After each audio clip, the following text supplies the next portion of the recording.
Hop, navbatdagi darsimizda biz demak sog'liqdagi muammolarni davom ettirib qo'yamiz. Matnimiz borda tu'taburul mashakilus sihhiyya sihat salomatlikga oid demak muammolar nima deb hisoblanadi? Min akbari tahaddiyat eng katta muammolardan hisoblanadi. Fil mujtama'atil muasira zamonaviy jamiyatlarda. Yantuju sababidan bo'ladi bu narsa. Kathirun minha ularning ko'pidan kelib chiqadi. Nimadan? Bisababi namatil hayati g'ayril sihhiyyi va tag'ziyati sayyi'a va qillati nashatil badaniyya. Ularning ko'pchiligi kelib chiqadi nimadan?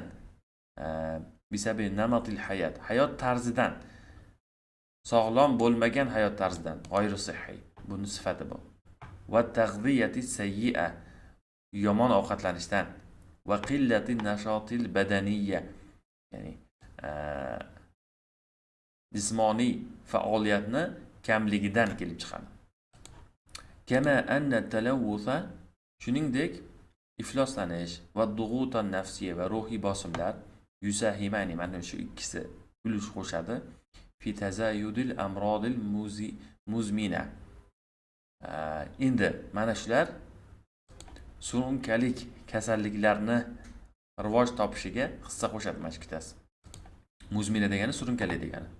Li muvajahati hadhihi al-mashakil bu muammolarni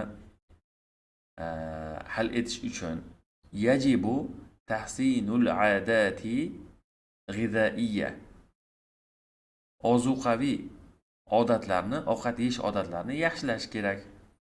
Va mumarasatur riyadati bintizomin va sport bilan shug'ullanishlikni ham muntazam qilish kerak. Va tahsinu javdatil hawai wal ma'i suv va havoni sifatini yaxshilash kerak. Hammasi kerakka bog'liq, xullas bog'lanyapti. Kama anna shuningdek taw'iyatan nasi insonlarni voqif qilishlik va tatviril xidmati tibbiy xizmatlarni rivojlantirishning ahamiyati bor. Lahu davrun muhim ahamiyati bor. Fi taqlili muaddalatil amrodi kasalliklarni darajalarini kamaytirishlikda muhim o'rni bor. Va yana nimada muhim o'rni bor desa davom bor. Va tahsini javdatil hayati hayot sifatini yaxshilashlikda ham muhim o'rni bor. Juda ham chiroyli matn ekan. So'zlari juda ham zo'r. Bu so'zlarni yodlash kerak. Bu so'zlarni yozib olib yodlamasangiz, bular kerak. Biror dona ishlamaydi deydigan so'zlar yo'qda. So'zlar o'zi guruhlarga bo'linadi. Ishlaydigan so'zlar bo'ladi va ishlamaydiganlarga bo'linadi. Masalan, ko'rsangiz tarjima qilaverasiz. Lekin uni amalda qo'llamaysiz. Lekin bular hammasini ham ko'rib, ham eslab, ham yodlab, ham ishlatadigan so'zlarda bular.